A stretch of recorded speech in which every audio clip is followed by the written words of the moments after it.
Mga kababayan, nitong nakaraang linggo, sinimulan na natin ang itatag ang mga hakbang upang mabawasan ang impact ng pagtaas ng presyo ng langis bunga sa kaguluhan sa gitnang silangan. Una, upang masiguro na tuloy-tuloy ang operasyon ng sektor ng transportasyon, bukas, March 17, ipapamahagi ng DSWD ang 5,000 pesos na cash relief assistance sa 139,000 na tricycle drivers sa 17 LGU sa Metro Manila. At isusunod na ng DSWD ang pamamahagi sa mga tricycle driver naman sa labas ng Metro Manila. Sa mga susunod na araw, ang mga jeepney at TNVS driver ay makakatanggap naman ng 5,000 pesos na cash relief assistance. At sa huling linggo ng Marso, ilalabas na ng DOTR ang fuel subsidy. Maliban dito, na-certify ko na bilang urgent ang dalawang panukalang batas na magbabawas sa excise tax sa petrolyo at mag-aamyenda sa Biofuels Act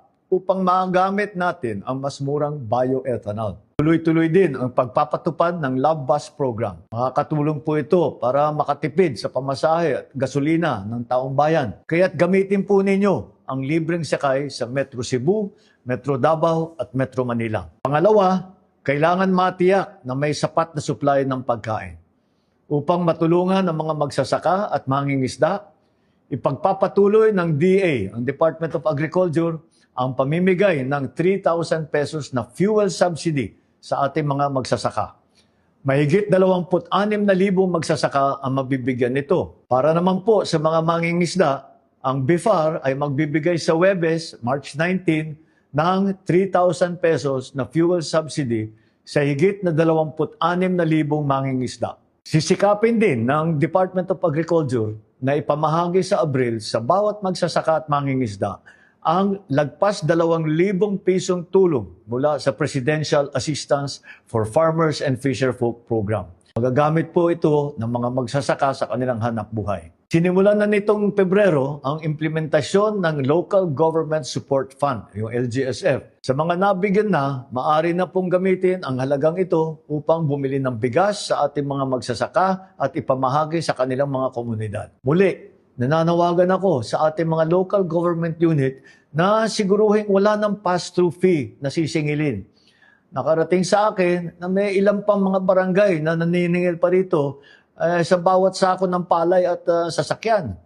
Sana matigil na ninyo po ito dahil ang epekto lamang nito ay pinapagmahal ang presyo ng ating mga bilihin. Pangatlo, sinisikap natin maprotektahan ang mamimili ng hindi nalulugi ang mga negosyante. Babawasan ng kaap ang singil sa passenger service charge, landing fee, parking fee at iba pang fee. Ito ay makakatulong para bumaba ang gastos ng mga airline at ang mga pamasahe sa eroplano. Samantala, pinaiikli naman ng Civil Aeronautics Board ang araw na pag-review ng fuel surcharge mula sa 1 buwan, 15 days na lang po. Mas mabilis na ma-adjust ang pamasahe kapag nagbago ang presyo ng jet fuel.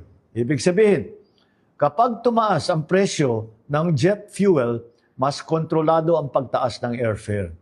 At kapag bumaba naman ang presyo ng jet fuel, mas mabilis ding bababa ang pamasahe. Sa lahat ng ahensya ng pamahalaan, repasuhin ang mga patakaran ukol sa lisensya, permit, clearance, certification. Tignan ninyo kung alin dito ang pwede munang suspindihin o di kaya ay babaan ang mga singil upang makabawas sa mga iniintindi ng taong bayan. Ikahuli, tinututukan din natin ang kapakanan ng mga kabataang Pilipino. Gumagawa tayo ng mga hakbang upang hindi makadagdag sa bigat sa bulsa ang pag-aaral. Bawal pa rin ang mga bayarin o kontribusyon na sisingilin sa mga mag-aaral sa mga pampublikong paaralan, lalo na ngayong panahon ng graduation. Sa March 25 naman, magsisimula ang serbisyo fair ng DepEd. Dito, ang mga ahensya ng gobyerno at mga employer ang pupunta sa eskwelahan upang makapag-apply ng trabaho ang mga high school student at graduate natin. Mas madali nang makakakuha ng clearance, hindi pa gagastos ng malaki sa pamasahe.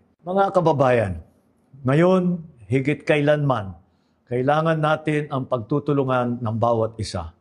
Walang iwanan, walang maiiwan sa pagharap natin sa hamong ito. Asahan ninyo ang patuloy namin paggawa ng mga hakbang upang maibsan ang mabigat na epekto ng kaganapan sa gitnang silangan sa taong bayan. Naway manatili ang ating tiwala sa isa't isa at ang pananampalataya na malagpasan din natin ang mga pagsubok. Dalangin natin ang kapayapaan at kaligtasan ng lahat. Marami pong salamat.